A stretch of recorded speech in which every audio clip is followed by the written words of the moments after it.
Have you ever wondered why a man's presence sometimes lingers in your body long after he's left the room? It is not always the words he speaks or the obvious gestures that reveal his hunger. It is something far more subtle, woven in the undercurrents of behavior, in the unconscious leaks of desire he cannot fully contain. Attraction is rarely loud in its first stages. It is often coded in silences, in fragments of attention, in the rhythm of how his energy bends toward you. The female psyche, when unclouded by insecurity or distraction, can sense these signs like a tuning fork struck in the dark. Yet many women miss them, not because they are blind, but because they have been taught to look only for the surface, when in truth, the soul speaks in shadows. A man's attraction is rarely announced with clarity. It seeps through the unconscious, slipping past the masks he wears. Jung reminded us that desire reveals itself in projections. What he cannot integrate within himself, he casts onto you. Watch closely, and you will see him betray himself in small ways. His pupils dilate, his voice deepens, his stance widens, as though unconsciously positioning himself between you and the rest of the world. He may not confess it, but the body has no allegiance to his restraint. His unconscious speaks in gestures. For the woman who knows herself, these signs are unmistakable. But the woman who doubts her own worth, who lives exiled from her inner authority, often dismisses them. She second guesses, tells herself she must be imagining things, and so she remains blind to the truth unfolding before her eyes. Do you recognize this? Have you ever overlooked a man's silent declaration of desire because you believed you were undeserving of it? The eyes betray him first, not merely the glance, but the lingering, a pull that lasts a fraction too long.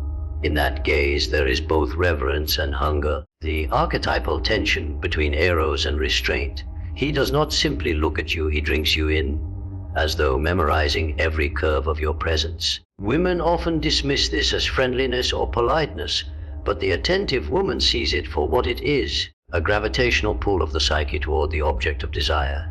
His gaze is not casual, it anchors itself in you. But it is not only the eyes. Notice how his body orients itself, even when the conversation is not directed at you. His feet point toward you unconsciously. His torso opens as if to absorb your energy. These are primal signals deeply embedded in evolutionary wiring. His unconscious is aligning with you, magnetized, even while his conscious mind may still hesitate. If you listen only with your logical mind, you will miss it. But if you feel with your body, you will recognize the silent proclamation of interest. Sometimes his attraction bursts forth in nervousness, not smooth confidence. He stumbles, fidgets, adjusts his clothing, laughs too easily. Many women dismiss this awkwardness as disinterest or immaturity, but in truth, it is the trembling of a man unmasked. The unconscious knows he is revealing too much, so the ego scrambles to cover it with small gestures of distraction. Have you not seen this? The way he suddenly grows clumsy in your presence, as though your very being unsettles his composure. That is not coincidence. That is attraction breaking through his defenses. And then, there is the way he mirrors you. Without realizing it, he matches your gestures, your pace, your posture. This is the psyche's way of weaving connection, of drawing two nervous systems into resonance. Jung would say this is eros at play, the great bridge builder between souls. You laugh, and he laughs just after. You lean in, and he too leans closer. These echoes are not deliberate, they are the silent choreography of unconscious desire. But here lies the danger. Many women dismiss these signs because they are waiting for the grand overture, the clear declaration. They forget that attraction often whispers before it ever dares to shout. They forget that men, too, fear rejection. That desire often cloaks itself in hesitation until safety is felt. If you measure only by bold words, you will miss the poetry hidden in his hesitation. Consider this: the man who is drawn to you, but restrained, is revealing more truth than the one who throws himself at you recklessly. Restraint is the proof of depth. Hunger without control is animal. Hunger tempered by self-awareness is human. If you are awake, you can feel the storm beneath his surface, and you need no verbal confirmation to know it is there. What matters most is not whether he reveals these signs, but whether you can see them. For the ability to recognize desire in another is directly tied to the ability to recognize worth within yourself. A woman who doubts her power cannot believe she is the object of true attraction. She misses the signs because she does not think she deserves them. But the woman who has met her own shadow, who has integrated her darkness, who has faced loneliness and emerged whole, she cannot be fooled. She feels his desire like a current in the air, and she knows exactly what it means. The truth is this: men are rarely as hidden as they believe. Their unconscious betrays them every time. The real question is not whether he shows it. It is whether you are ready to see it. The moment a man's attraction begins to surface, it creates a silent battlefield between his conscious self and his unconscious impulses. He may try to act composed, detached, or even indifferent, but his body betrays him. The unconscious always leaks through. Jung spoke of the shadow, the hidden, repressed elements of the psyche that break into the light when least expected. Sexual attraction is one of those forces that cannot be fully caged. It slips past the rational mind, revealing itself in tone, rhythm, and presence. Listen carefully to the cadence of his voice when he speaks to you. Even when his words are neutral, the music of his tone shifts. A deeper resonance, a softness, or a sudden intensity emerges. Attraction alters sound because desire alters the nervous system. His voice adapts to you, whether lowering in an unconscious attempt to appear strong, or softening in a subtle plea for intimacy. Many women dismiss this change, believing it insignificant. Yet it is one of the clearest signs of hidden longing. Do you notice when a man's entire vocal register changes only for you? Or do you tell yourself it is coincidence? There is also the proximity he unconsciously negotiates. A man drawn to you will often break invisible boundaries.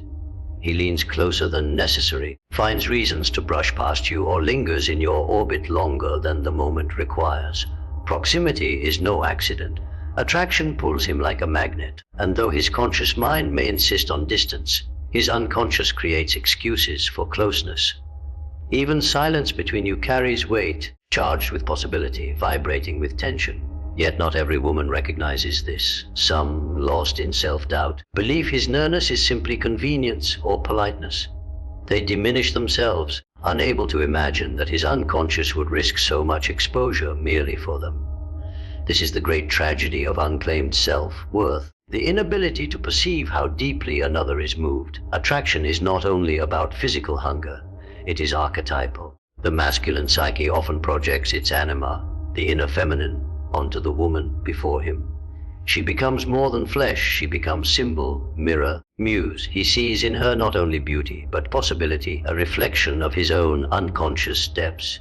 This projection can be intoxicating. His fascination with you is not only about your presence, but about what you awaken in him. The forgotten, the hidden, the sacred feminine he has long suppressed. If you do not know your worth, you will mistake this for shallow interest, when in truth, it is a spiritual recognition disguised as desire. Consider the subtle protectiveness that begins to emerge. He shifts slightly closer in crowded spaces, as if to guard you. He becomes alert, attuned to your comfort, quick to notice when something is amiss.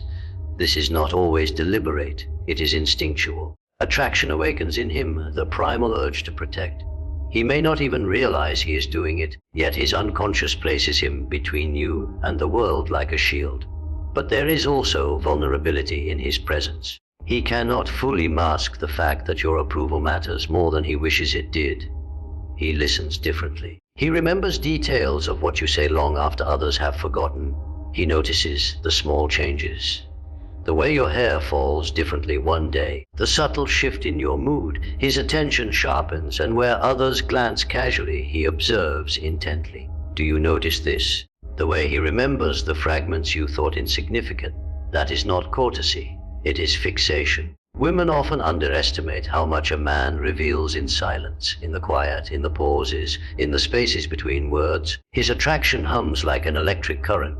The Stoics spoke often of control, of mastering impulses. But even Marcus Aurelius would admit that the body, when seized by longing, tells its own truth. What is suppressed by the mind emerges through the posture, the glance, the stillness charged with meaning. If you learn to listen to the silence, You will hear more truth than 100 declarations. Yet the critical question remains, what does a woman do with this recognition? For to see attraction is one thing, to hold her power in the face of it is another. Many women, upon sensing desire, give away their authority too quickly. They let his interest dictate their worth, as though being wanted is proof of value. This is the wound of centuries, a wound carried by the feminine psyche, the belief that desirability equals identity.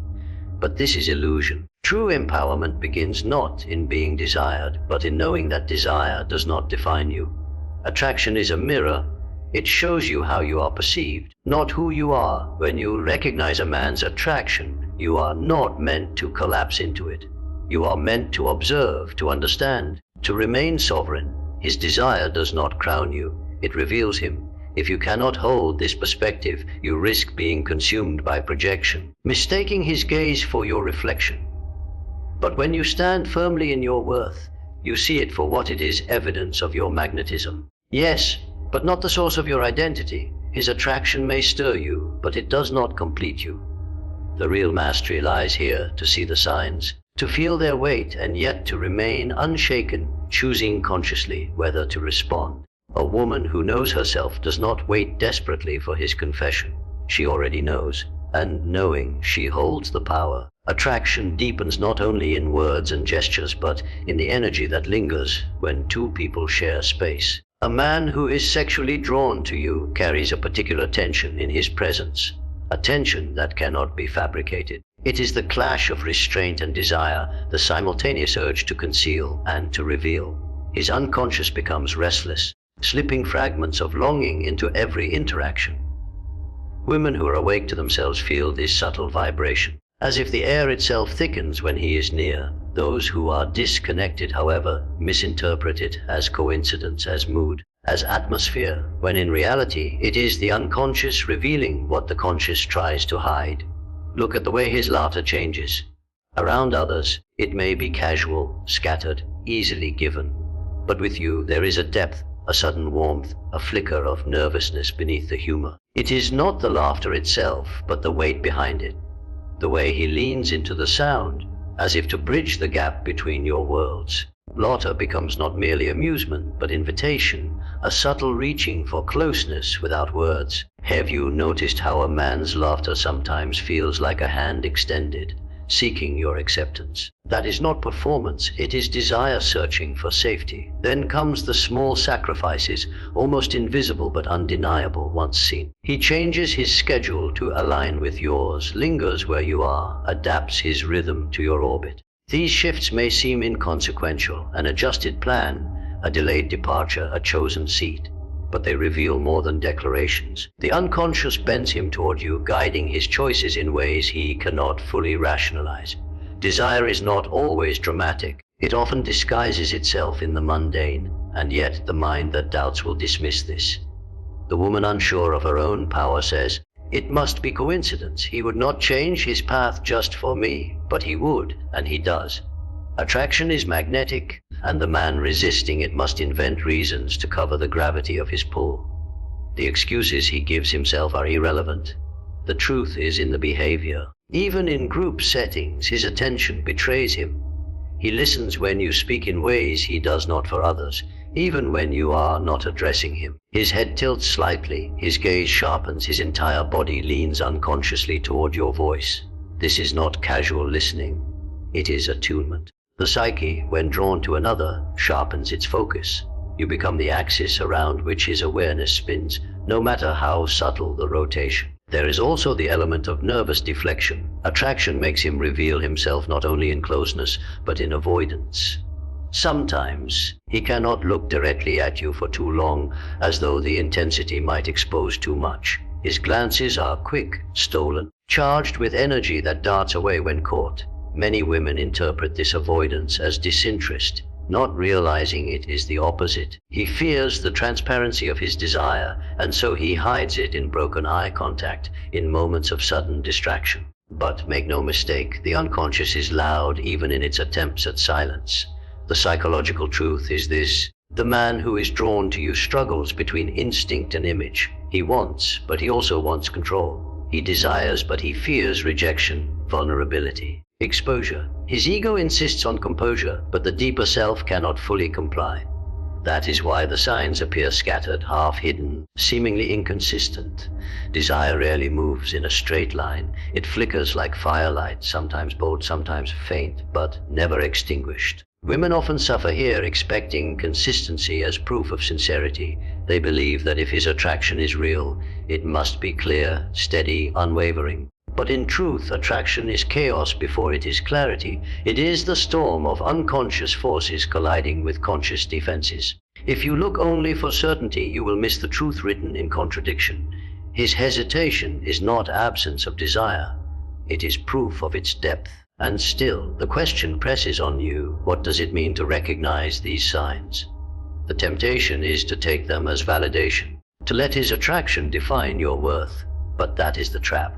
When you measure yourself by his gaze, you bind your identity to his perception.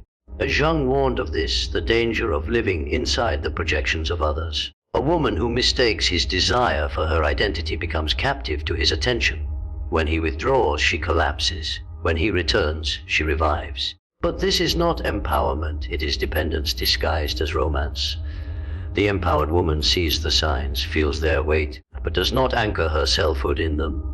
She recognizes that attraction is a mirror of her presence, not the foundation of her value. She knows that his hunger does not crown her, it exposes him, and in this recognition, she gains freedom.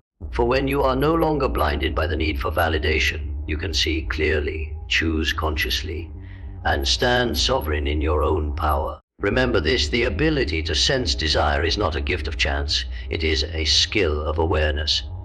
And awareness is born from healing, from shadow work, from confronting the places within you that once believed you were unworthy of being wanted. Only when you know your worth can you truly see how others reveal theirs. There is an unmistakable intensity in the way attraction reshapes silence. When a man is drawn to you, silence is no longer neutral.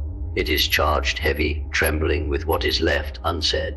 In Jungian terms, this is the unconscious speaking in the absence of words. He does not need to declare his desire aloud. His pauses, his stillness, his subtle hesitation, all carry the weight of confession.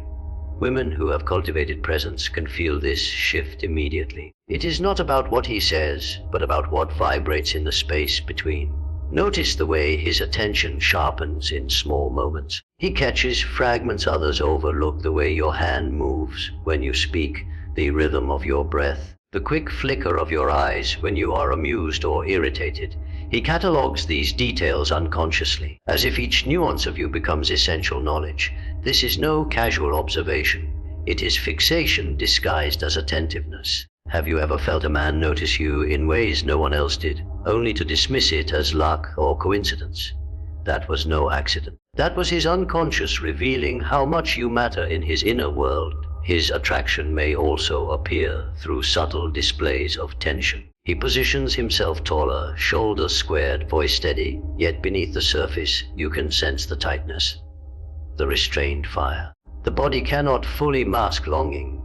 His hands may fidget, his breathing may quicken in your presence, or he may straighten whenever you draw near. These are primitive signals rooted in the nervous system, the animal instinct rising despite the civilized mask.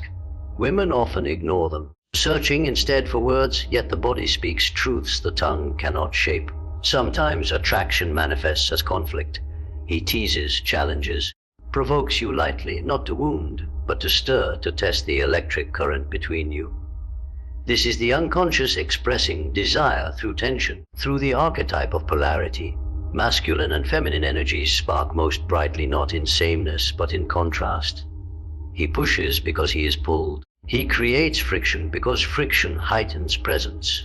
If you do not see this, you will think him careless or indifferent, when in reality, his soul is reaching for resonance through play, through fire. Yet, the greater lesson is not about deciphering him. It is about discerning yourself. Many women obsess over signs, over every glance, every shift in tone, every nervous movement, as though decoding him will bring certainty. But certainty is not the prize, awareness is. For even if you learn to see every sign of attraction, the deeper question remains, how does your soul respond? Do you shrink, flattered but doubtful? Do you surrender, desperate to be chosen?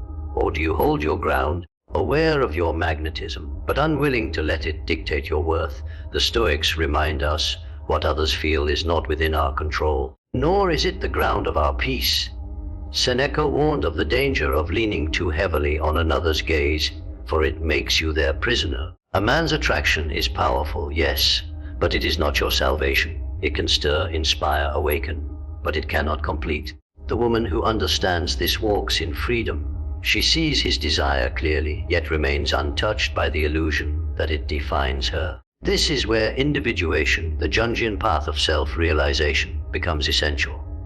To individuate is to integrate shadow and light, to reclaim both power and vulnerability, to know oneself so fully that no projection can ensnare. When you individuate, you see attraction for what it is, not a crown, not a curse, but a mirror. His desire reflects your presence, your essence, the way you awaken the anima within him, but it does not alter your worth. You were whole before his gaze found you. You remain whole after. Consider how different your life becomes when you embody this truth. No longer do you chase proof that you are wanted. No longer do you grasp at crumbs of attention, mistaking them for love. Instead, you observe, you recognize, you choose. A man's attraction becomes not your lifeline, but your canvas. You decide whether to engage, whether to step closer, whether to allow his desire to touch your life. In this sovereignty, you transform from passive recipient to conscious chooser. And here lies the paradox. The moment you stop needing validation, you become magnetic beyond measure. Men sense it instantly. The woman who does not chase, who does not beg for attention, who does not crumble in its absence. She is the woman who holds the power. For desire flows most fiercely toward that which cannot be easily possessed. This is why so many women, unaware of their own worth, miss not only the signs of attraction, but the deeper truth beneath them. They confuse being wanted with being valued, being pursued with being loved. But desire without depth is fleeting, while desire met by sovereignty transforms into something eternal. So when you see the signs, when his voice shifts, when his body leans, when his silence trembles, do not rush to crown yourself with his longing. Instead, let it remind you of what has always been true. You are magnetic because you are whole. His attraction reveals him. Your response reveals you. The longer attraction lingers, the more it begins to weave itself into layers of psyche and soul. What began as fleeting glances or subtle shifts in tone evolves into something heavier, something archetypal. Desire is not simply chemical, it is mythic. It reaches back to the oldest parts of the human story, the masculine seeking union with the feminine, the anima calling forth the animus, the eternal dance of polarity that both awakens and unsettles. Jung understood this as projection, but projection is not illusion alone, it is revelation. Through the other, we glimpse hidden aspects of ourselves, pieces of the soul that beg for recognition. When a man is sexually attracted to you, he may not even fully understand why. He might name it beauty, or charm, or timing, but beneath those explanations lies something deeper. Your presence activates him. You stir his unconscious, awaken his forgotten depths. In you, he sees not only flesh but symbol. You become the mirror through which he confronts both his hunger and his vulnerability. His fascination with you is not simply about you. It is about himself, about what he has long repressed and now sees awakened through your being. This is why attraction can feel overwhelming, almost spiritual. It carries a weight beyond logic. He remembers things you say, though he forgets the words of others. He replays your gestures in his mind, even when he wishes to let them go. He resists, and yet he cannot. Women often misinterpret this as obsession or confusion, but in truth, it is the psyche at work. Desire, especially unacknowledged desire, is never rational. It moves in spirals, in flashes, in contradictions. And yet, here is the critical truth. The way you respond determines whether you remain sovereign or become captive. Too many women, sensing attraction, surrender to the intoxication of being seen. They mistake his projection for truth, his hunger for love. They forget that projection is always colored by his shadow, his wounds, his unmet needs. To be the vessel of his desire is not the same as being the vessel of his devotion. If you collapse into his attraction, you risk becoming an image in his psyche, rather than a reality in his life. The empowered woman sees this clearly. She does not confuse his signs of longing with proof of compatibility. She does not let his unconscious projections dictate her choices. Instead, she observes, she feels the pull, acknowledges the signs, but remembers desire is a mirror. It reveals him, not her. His hunger tells her of his state, not of her identity, and in that distinction she keeps her freedom intact. This is the very heart of Stoic wisdom. Epictetus taught that the opinions, desires, and actions of others belong to them, not to us. To anchor our value in their response is to hand them control of our peace. Attraction may flatter the ego, but sovereignty requires remembering what another feels does not alter what you are. So, when you notice the signs, when his eyes linger, when his body leans, when his silence grows thick with unspoken desire, ask yourself, do you need it, or do you simply recognize it? There is a world of difference. Needing it binds you, recognizing it frees you. For when you no longer need his attention to feel complete, you can choose consciously how to engage with it. You can respond or not. You can step closer or step away. You are no longer pulled unconsciously. You are the one deciding. Here is the paradox. The moment you stop needing his attraction is the moment you become most powerful within it. Men sense it instantly. They feel when a woman is not desperate for their attention, when she is not defined by their gaze. This calm, grounded presence unsettles and excites them at once. For what is more magnetic than a woman who cannot be moved by flattery, who does not crumble at the first sign of desire? But to reach this place, you must face your own shadows. You must confront the parts of yourself that once clung to validation, the inner wounds that whispered you were only valuable if wanted. You must meet that voice with truth. You were whole before any man's gaze ever lingered upon you. You are whole even if no gaze lingers again. Only when you integrate this truth can you stand sovereign in the storm of another's attraction. The signs are real, yes. He cannot hide them, no matter how carefully he tries. His body, his eyes, his voice, his presence, they all betray him. But the greater revelation lies not in him, but in you. Will you let his attraction dictate your worth, or will you let it pass through you like wind through fire, fanning your flame, but never becoming the flame itself? The woman who chooses sovereignty becomes untouchable in the deepest sense. Not because she is closed, but because she is whole. She does not chase, she does not beg, she does not collapse into his projections. She sees, she feels, she knows, and she chooses. As attraction ripens, it begins to carve itself into the fabric of presence, and what was once hidden becomes almost unbearable for him to contain. He may not confess, he may not act, but his entire being begins to orbit yours. This is not mere infatuation. It is the unconscious declaring war on the ego. Jung taught that the unconscious will force its truth into the light, no matter how the conscious self resists. And in the case of desire, resistance only makes the signs more visible. Watch how his energy shifts when you enter a room. He may try to remain composed, but there is a subtle disruption, a break in rhythm. His conversation falters for a second, his shoulders adjust, his breath shortens. He recalibrates himself to your presence, often without realizing it. This shift is primal. Your very being disturbs his equilibrium. Women who know themselves do not mistake this. They feel the pull, the gravitational reorientation, and they know exactly what it means. And yet this is where many women fall into illusion. They see his desire and immediately crown themselves with it, mistaking attraction for devotion, longing for love. They forget that sexual attraction, while powerful, is not the whole story.